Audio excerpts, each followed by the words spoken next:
He's had strong opinions on issues ranging from corruption in Ghana, the justice system, and our development agenda as a nation. He served briefly in the Mahama government but resigned from that to return to teaching. Recently, in the Revolutionary Lecture series, he delivered a lecture where he shared several ideas from politics, economics, corruption, and others in the context of our legal system. To move the nation forward, he says, we need a legal revolution and we need it now. Is he presenting the solution or is he just bringing new problems? And as a nation, are we really ready to champion a new revolution? To discuss this and more, I have with me Dr. Raymond, Atuguba Senior Lecturer, Faculty of Law, and the former Executive Secretary to the ex-President John Dramani Mahama. And you are watching The Hard Truth. My name is Nana Akusiakunoya Santi Samuels. The Hard Truth starts now. Senior Lecturer, Faculty of Law, University of Ghana, Dr. Raymond Akonburo Atuguba is in our studios. Welcome, Raymond. Thank you. How are you? I'm fine. And your name Akonburo is like a powerful name. What does it mean? It has a big and loaded meaning. It will take a whole session of the Hard Truth. I think we have more time. I'm kidding. Let's just go straight. The Constitution of Ghana states that justice emanates from the people and shall be administered in the name of the Republic by the judiciary. Now, in lay terms, how does the current relationship between the average Ghanaian and the judiciary support or counter this statement? And in your view, how has the situation evolved from the enactment of the 1992 Constitution? Thanks. I've always said that our 1992 Constitution is one of the best constitutions in the world. It's so good that when Sierra Leone wanted to draft their own constitution, they just came for the Ghana Constitution, and wherever they saw Ghana, they replaced it with Sierra Leone. And that's what they use as their constitution in Sierra Leone. So the statement you just quoted, which is from our Constitution, is an attempt by the drafters of the Constitution, ordinary people, hairdressers, butchers, to create a distinction, a difference between the substantive content of justice and the procedural mechanisms of justice. No, so I want to... So is the law used to get justice? Do we administer or use the law to get justice for the people now? Do you think that's happening? No.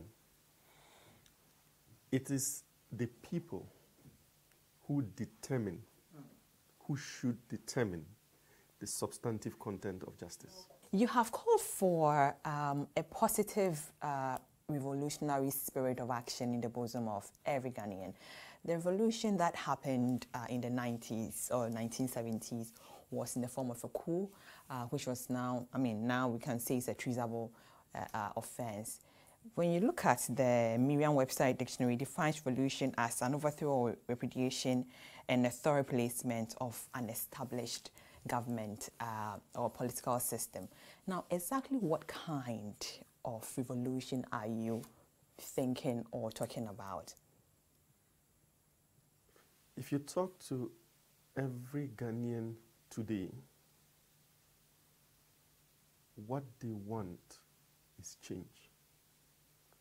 Sometimes they simplify the change and make it a matter of change of political parties over time. But what people are actually asking for is a change in the way in which government conducts its business, a change in the way in which the economy is run, a change in the way in which their livelihoods are managed. So when I talk about a positive revolution, I am talking of that type of change, a type of change that ensures that principles for change and recommendations for change. I get that, but you're also speaking at an event whose understanding of a revolution is stepped into an overthrow or a violent overthrow. Now, there is a disconnect from what you're saying now, the defining of a revolution, and that of the platform in which you are speaking about. You're using a very limited definition of violence. Okay? Just like we have political violence, we have economic violence. If I hit you with a stick right now, that's physical violence. But I could do economic violence to you, which will actually be worse than just hitting you with a stick. I can run an economic system that will lead to your death, the death of your husband, the death of your kids. But we always forget that that is another form of violence. If I manage the state in such a way that healthcare is concentrated only in Accra, and as was happening several years ago, say in the north, doctors perform operations with lantern and torchlight, such that babies are dying, mothers are dying when they're giving birth to kids. That's economic violence. And that type of violence in Ghana actually claims more life than the lives that June 4th claimed, than the life that any of the coups claimed. Who should champion this revolution? Everybody. And that's why I'm calling for a positive spirit of revolution in everybody. Also, so which part are you going to play in that? I'm an academic. All I do is study social phenomenon, write about it, and teach my students about it. That's my role. Other people have different roles as doctors, as nurses, as teachers. And we all have to play our role. So I'm simply playing my role of being an academic, study what goes on in the society, put it together in the form of an article or a speech, and submit it to the public for consumption. Do the people understand the angle you were coming from? First of all, the platform I spoke on is the Maiden Revolutionary lecture series. Okay. So it's the first time you're having a revolutionary lecture series. What I tried to do as part of that lecture was to create an understanding about economic violence. And I hope I succeeded in doing that.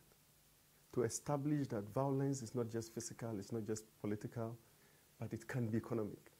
And that there are dire consequences. Coming back to that, how many, 25 million and still counting, how many of the Ghana people, or the Ghanaian people really would want to associate themselves to the revolution that happened in the 1970s?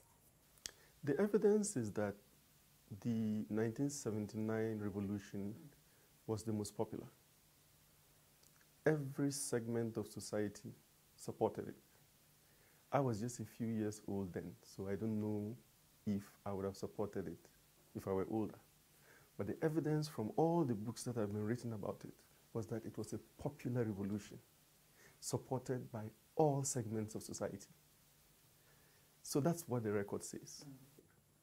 Now, in your opinion, there's been an evolution of two domains of law and justice, and one is the courtroom and the other is the public domain, and that of the public commentary of the law often, combines the two domains. However, you also opine that law and justice in the courtroom must serve injustice in the public domain. Let me ask you, is there a perceived or there is a perceived mistrust for law and justice in the courtrooms through constitutionally, and all like grievances must be dealt with? Raymond, how can the law in the public domain effectively influence the way our law and justice is carried out?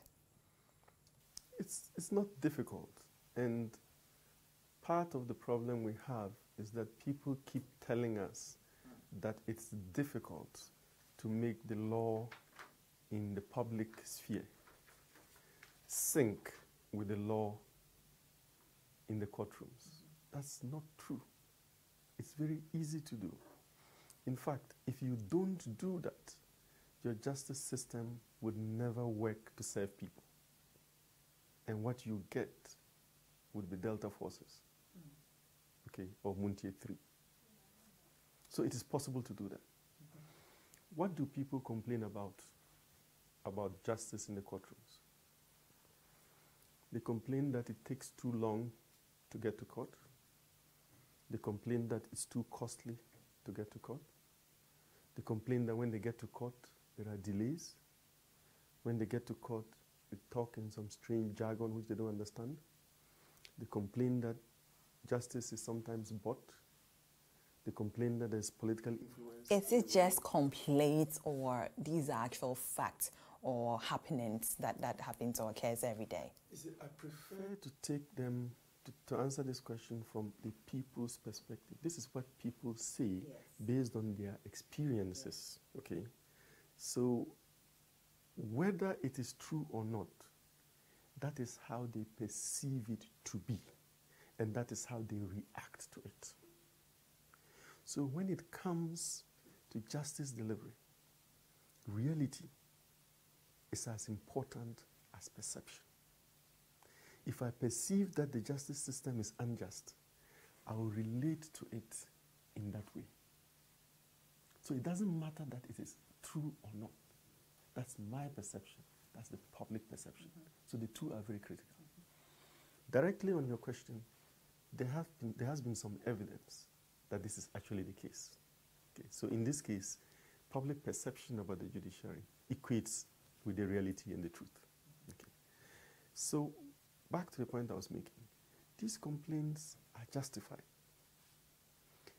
What has to be done is to change the system of the administration of justice to meet the needs of the people. So what have you done, in this regard, personally? Well, as an academic, in 2010, we got some money from the World Bank, I and a colleague of mine, and we wrote to the Chief Justice. We got permission to go into the courts. We sampled 320 cases. Files, you know how court cases can be, very huge. And then we hired a lot of law students and statisticians, and then we went through all the 320 cases. So for each case, we determine who is the plaintiff, who brought the case to court, who was the case brought against, what were they asking the court to do, how long did the case take, how many witnesses were called, how many adjournments were given, how many times did they have to come to court. Very direct, specific questions. And then we got all these answers from the 320 cases from different types of courts. We got some from the land court, some from the general jurisdiction court, some from the fast track high court, some from the commercial court. And then we got our statisticians to analyze the data. The results were very shocking. Very, very shocking. It was the first time in my life, although I had been a lawyer for several years, that I knew exactly what was happening in the courtroom. So we have a lot of lawyers who know nothing about what happens in the courtroom. They go to court. What did you find? For example, we found out that what causes delay in the court is not because the courthouse is not air conditioned, or that the judge is writing with pen as they are talking, or because there's no recording equipment, or because there's no modern paraphernalia. What causes the delay in cases is the rules of court. The rules of court? Yes. So we're going in a completely wrong direction, because we had said that what causes delay is because the judge has been what? Writing. So we get recording equipment. And do you know what was happening to the recording equipment? No. After the record, somebody then sits down and plays the recording and writes it down again. Complete waste of time. If the judge had just written it straight, you'd have saved what? Time. So the equipment is actually creating more delay. However, in the commercial court, where they had changed the rules of court to create expedition, the cases were being disposed faster. So if you want cases to be disposed of fast, you don't build new courts and put in equipment and recording and all that. You change the rules of court. We'll be right back.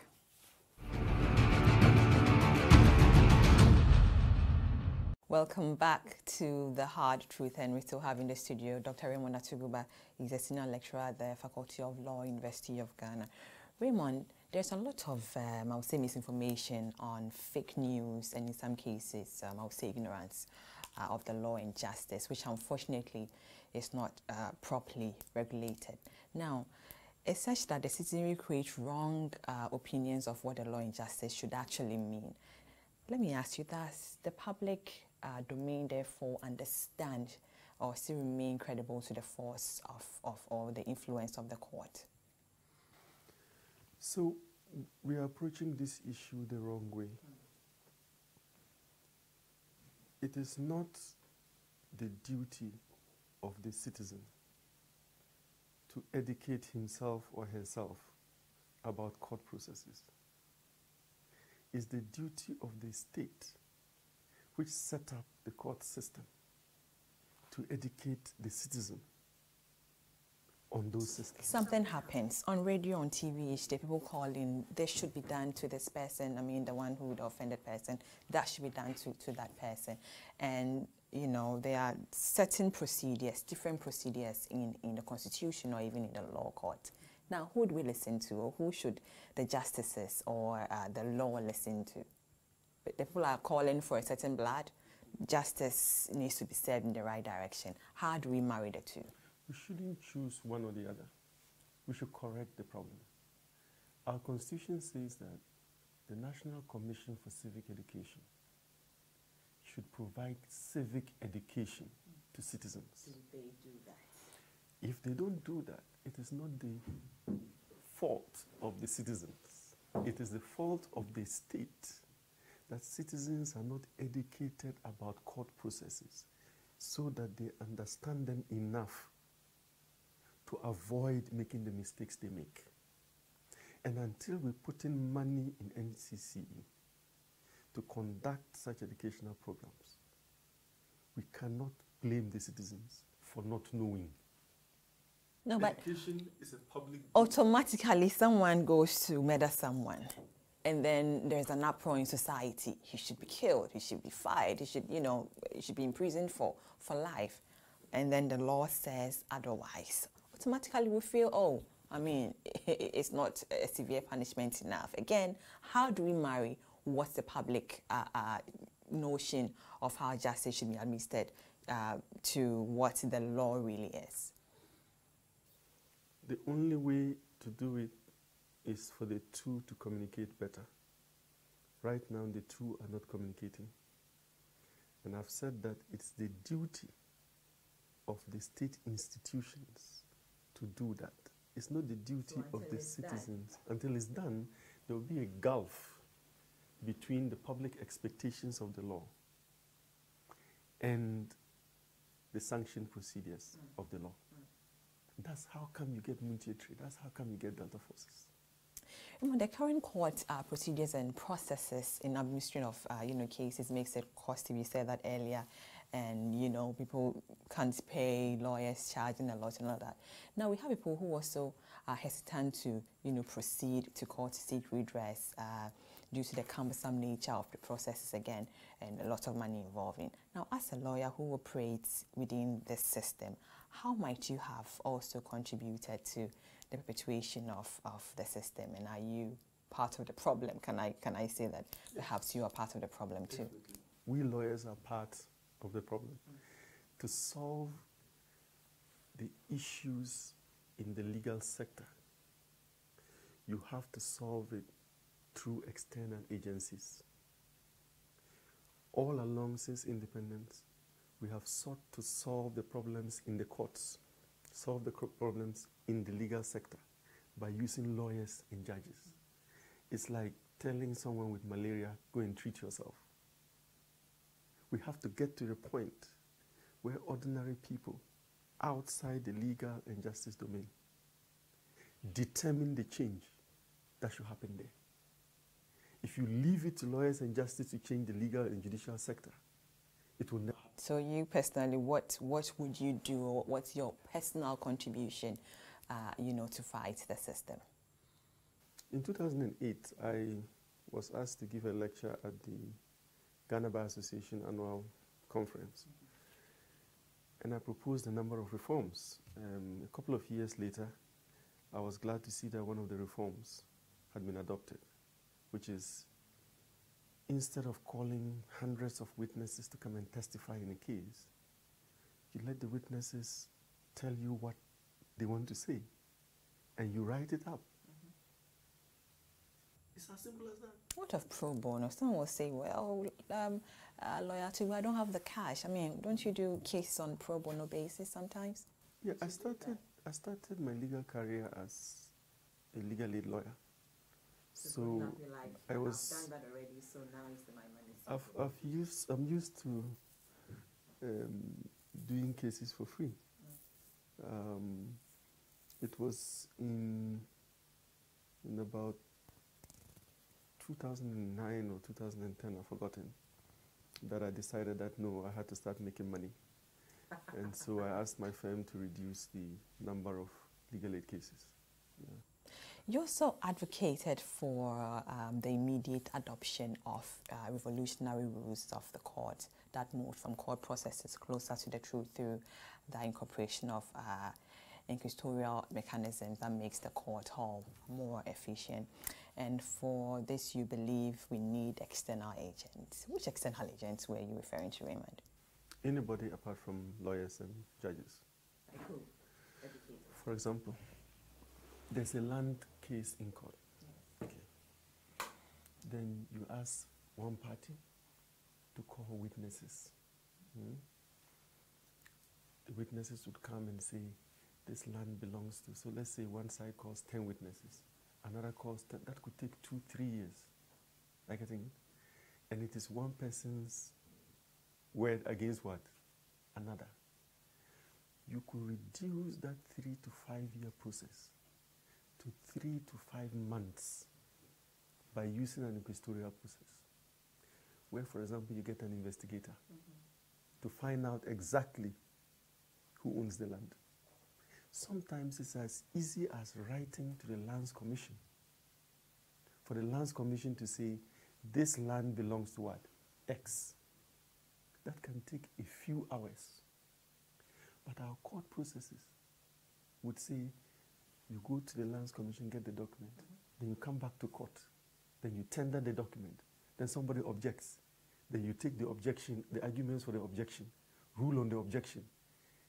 It's a senseless waste of time, money, and resources. No, but if we don't, it comes back to the education. We don't know how to go about such cases.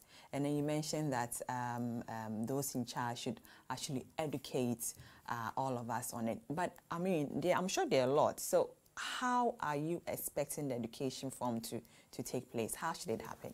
It's happened in several places in the world. When we came out of law school, we set up a legal aid center called the Legal Resources Center in Nima. One of the things we did was to educate people on the law. And you should have seen the transformations that were occurring. People suddenly knew their rights against the police. Yeah. People suddenly knew their inheritance rights. When we got into that community, females were taking half the inheritance as male children. That changed overnight. So popular education about the law happens in so many parts of the world, and successfully so. It's just that we haven't invested enough in it in Ghana. Well, I also believe that we need a simpler structure for legal education where law facilities independently prepare students for a law degree and to write a bar exam set by the Board of Legal Examiners. Now, in this case, Raymond, the law or the Ghana School of Law will have to be scrapped. And I want to ask if you are saying that the law school is, has lost its relevance. Do you think the law school in Ghana has lost its relevance? Completely. The Ghana School of Law has lost its relevance.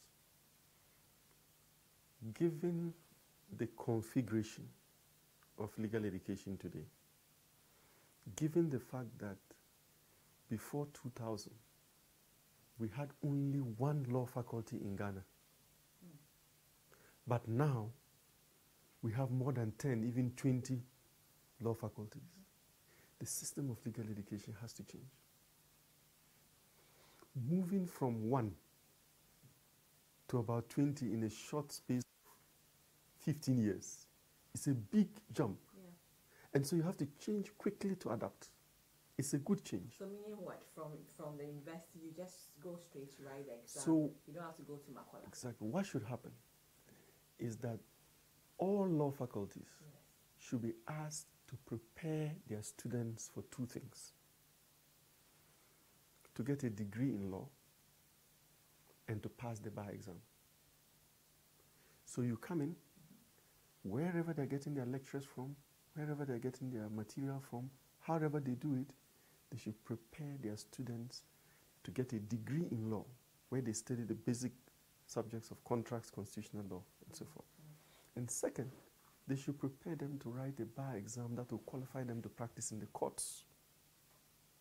So after their degree, whenever they are ready, they should write an exam set by a board of legal examiners.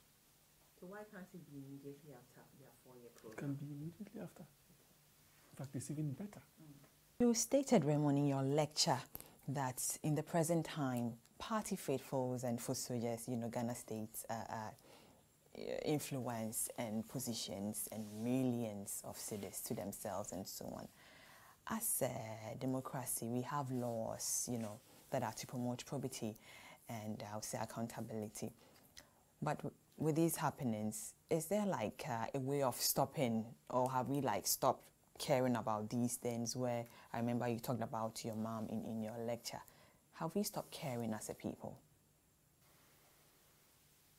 We haven't stopped caring as a people. We have just become more polarized and divided along the 2 main political divides, NDC and MPP. That is the problem. Ghanaians are very caring people. Ghanaians are very loving people. If you interact with Ghanaians outside the political context, they are the nicest people. If you interact with them in a political context, they are the worst people. So politics has done something to us which is not good, and we need to watch it. I need you to, for the sake of those who were not able to be there and haven't read or your speech, tell us, looking at dating back from you set an example with your mom, and now, what has changed? You talked about you were in trying times, she never touched the party's money, she never asked for anything from the party. Now foot soldiers go to the offices of government every day demanding, they think it's their right. We helped you to gain power, to come into power. What has changed?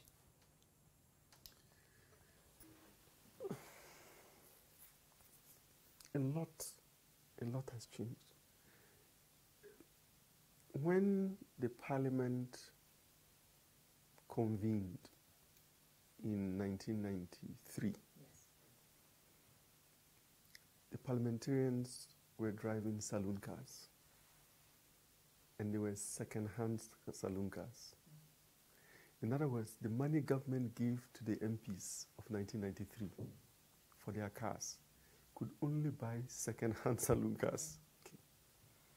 In such a scenario, the foot soldiers would not make unreasonable demands, because they can see that even their legislators, their ministers, are living a very simple, modest life. But roll forward, and the foot soldiers are seeing their parliamentarians and their ministers driving 2, 3, 4-wheel drives. So their expectations would what? Would go higher. How do we as citizens stop this? Can it be stopped? It can be. I worked with the Constitution Review Commission, and the signature recommendation of the Constitution Review Commission was the creation of a long-term national development plan. A plan with benchmarks, verifiable benchmarks, against which you measure the functioning of every government. So it doesn't matter which government is in power. If the plan says that by 2020, every district must have a fully equipped, modernized health center, that should happen. If the plan says by 2025, every citizen must have access to education about how the courts work, we measure you against that. If you have such a plan in place, then you can always say at every point in time that this government is functioning or this government is not functioning, and that the conditions of the people are improving or they are not improving. Yeah. Without that, how can we measure the conditions of the people as against those of the governors? So the beginning is to have such a plan in place. Those who say it cannot work are really not even looking into history. I don't know if you remember the 7-year development plan Nkrumah had. These plans have worked. It has worked in Asian countries. They are monitorable. They are doable. And I don't think the people should continue to listen to what politicians say, that it cannot be done. It can't be done. It can't be done. We'll be right back. Raymond Atuguba Akronburu. I like the name, is still in our studios. Raymond, the present government plans to establish by an act of parliament an office of the special prosecutor who will be independent by the executive to investigate and prosecute certain categories of cases and allegations of corruption and other criminal wrongdoings. Now, do you think that we need a special prosecutor? No.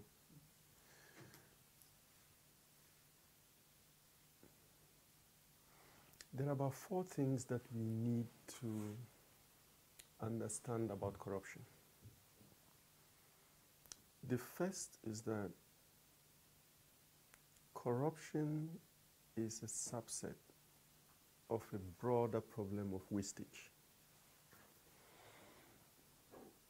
We don't fight corruption for its own sake. We fight corruption because it's a wastage of resources and it distorts institutions.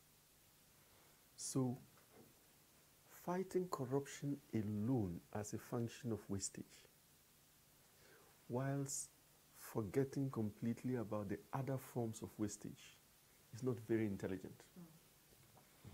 Statistically, corruption causes 30% of wastage. 70% of wastage is not caused by corruption. So in fact, if you want to reduce waste in Ghana and you focus on corruption, you won't succeed. You are misaligning your resources. If you focus on non-corrupt wastage, which is the 70%, you will get more results and save more money than fighting corruption.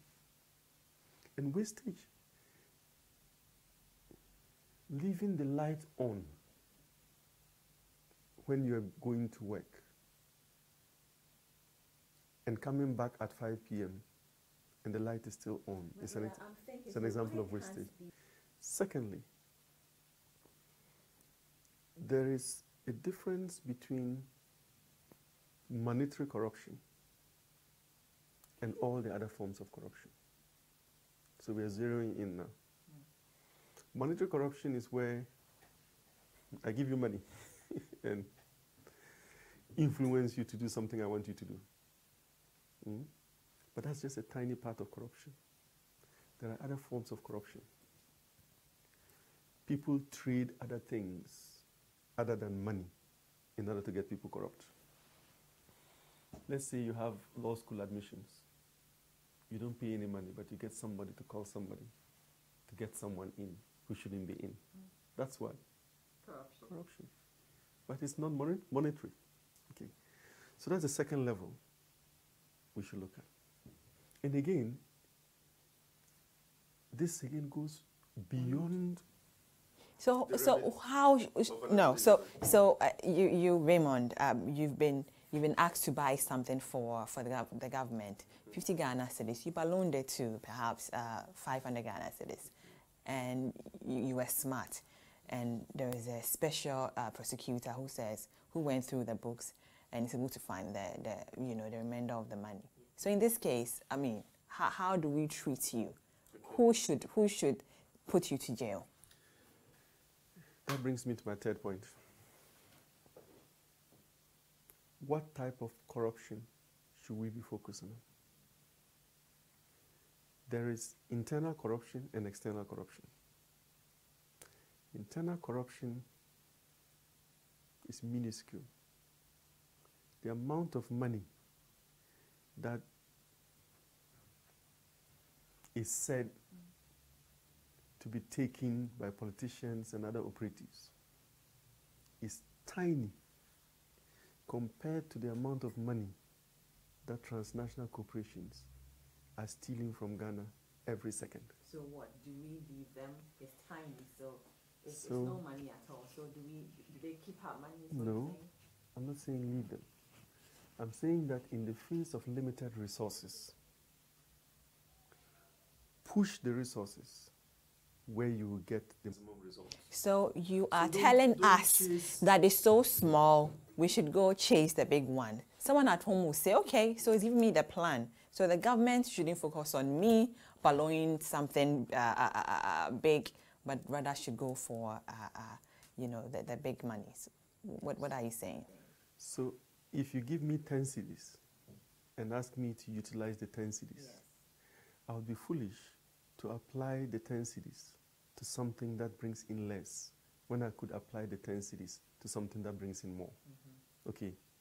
If I go chasing Abu Sanda with that 10 cedis and all I get from him is some 10% he took from a 1 million contract, which is 100,000 Ghana cedis.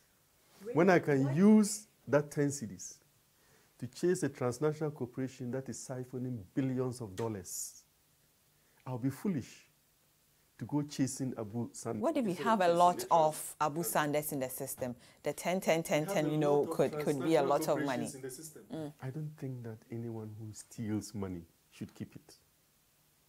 I'm just saying that where you have limited resources to stop corruption, don't be fooled to use that money for the least possible impactful procedure. Push it to the place where you can get a lot of... Little drops of water makes what? So you get that is going to be a lot of money. So you want to get little drops to create an ocean when you can get big drops to create the entire sea. I'm saying that the government should start from where they would get the maximum impact and then slowly come back to you, the petty thieves. But when you start from the petty thieves, you get very little. Go for the big thieves. And when you get the money from the big thieves, you can then take some of that money to fight the petty thieves. But if you start from the petty thieves, you get broke. The 10 cedis will finish, and you will never reach the big thieves. And what the big thieves do is to use their NGOs and their funding and their embassies to push you to focus on the small thieves. How do you assess the performance of the current government? It's been 6 months, barely. It's been 5 months. 5 months. Yeah, so it's 6 in June. It's pretty early. It's pretty early to assess the performance of this government, because having worked there, I know the first 3 to 4 months are used for appointments. So the focus of the first 3-4 months is to get a government in place. The second focus for the first 3 to 4 months is to give a State of the Nation address. Okay. Now, after the first 4 months, you then start the business of governance. So they have just started. It's too early. It's too early. It's too early. It's too early to assess their performance. Let me put it this way. The promises, free SHS, one district, one factory, one district, one dam, $1 million in a district and all that. Are these achievable? Can they achieve this? They're achievable. In fact, 100 times of what the NPP has promised can be achieved. But to do that, you have to plug your revenue loopholes. You have to close all the spaces where illicit financial flows are going through. Once you stop the billions of dollars from being stolen from our economy, you can do 100 times what the NPP has promised to do. If you are unable to stop that, you can't do even 10% of what they have promised. So the key is whether or not they'll be able to block the revenue losses. And the second key is how much Ghanaians would hold them accountable for what they have promised. Okay. Now, the U.S. government or the President, Donald Trump, made decisions to remove the U.S., which is the second largest contributor of greenhouse gases after China, from the Paris Climate Agreement. Many have criticized this decision, but in your opinion, Raymond, how can the fight against global warming be won if, the full commitment from the significant partner, such as the U.S., it's no more there? It will be difficult to fight global warming without the U.S.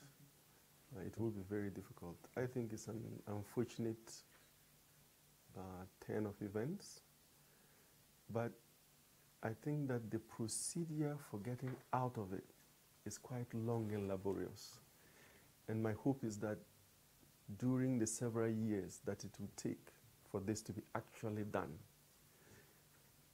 sane minds can prevail on the U.S. to change their position. Otherwise, it will be quite disastrous. Raymond, Executive Secretary to the President of Ghana, you resigned. Why did you resign? I went to serve for 2 years under in the office of the President. And when the 2 years were up, I went back to the university where I came from. Well, there were speculations that you resigned because of some differences you had with the then Chief of Staff, Prosper Bani. How true are these accusations? You can't work in a place where there are no differences. If you're working in a place where there are no differences, you better get out of there. It means that it's not a place where contestation happens in order that the best result comes out. It means that you're just working with yes men and people who don't challenge you. Did you see the presidency as a corrupt, as a corruption or a corrupt field? Hence, I have to say that I'm unable to support the type of anti-corruption crusade we currently launch and fight in Mother Ghana. I've explained to you that I have been unable to agree with the anti-corruption philosophy of all governments. I understand that. Those philosophies... Can it be a factor to your resignation at the presidency? I told you that I went to serve for 2 years. I served for 2 years and left. Everyone will say, Executive Secretary, I want to stay there for God knows how long, for the 2 terms, or just a term, 2 years. But everybody who knows me knows that I'm happiest when I'm working in communities and when I'm teaching, when I'm with my students. In this life, you have to do what makes you happy, not necessarily what puts you in the limelight. So yes, so you are agreeing to the fact that you had some issues with the former Chief of Staff, Prosper Bani. No, I'm not. I'm saying that I have issues with everybody. Wherever I am, I have issues because I keep questioning things, I keep asking questions, I keep pushing people I work with to try and do things better, do things more creatively. Raymond, when you resigned from the presidency, did you lobby? We also heard you were lobbying for, other positions after your resignation. How true is this? Why would I lobby for a position after leaving the place? Is that not funny? Why were you going to the Flagstaff, you know, after your resignation? Why were you going there? You were going there a lot and, you know, it was all over his lobbying for a new position. Why were you going to the Flagstaff after your resignation? You're done with them. Legon is your new place now. Why the Flagstaff house all the time? The way government business works, there's a process of handing over. The more sensitive the position you handle, the longer the handing over process. In fact, handing over hardly ever finishes. So if you are getting out of a position, you have to make sure that things are set before you leave. You don't just up and go. You have to orient people who are coming in on the files that they have, the procedures that are set up, and so forth. What we did was to set up some new procedures. So because they were new, it took time to orient people into them. So maybe if at the time I was leaving, I was going there, it was part of a handing over process. I see. You don't just get up and leave the public services. It's not done. As someone who has served under President Mahama, I want to ask you, what do you think, knowing him very well, what do you think led to he losing the election? That's a political question which I'm not competent to answer. Politics is about garnering votes to beat your opponent. So you would have to address this question to somebody who's more conversant with politics. Looking at President Mahama, your former boss, our former boss, whatever, was he up to the task? He was a very competent person. He was an assemblyman. He was a member of parliament. He was a vice president. Being a president is all different. I mean, so different from all these positions. Now, when you are vice president, you inevitably act as president. Because when the president is out of the country, the Constitution mandates that you act. So for all the periods that President Mills was absent from the country, sometimes for quite lengthy periods, he acted as president. And the business of state ran competently. So Ghana has no shortage of competent people. Ghana has a shortage of citizens who are prepared to hold their leaders to account. And by leaders, I mean people leading in all domains, in the health sector, in the education sector, and so forth. People who should rise up to tell others to wear their seatbelts. Raymond, you're very particular about corruption. In fact, you quoted to have said that you are firmly against it. To what extent do you think the Mahama administration was corrupt? Let me put it that way. To what extent? I won't be able to know the extent of corruption in the government. My function in government was not an anti-corruption portfolio.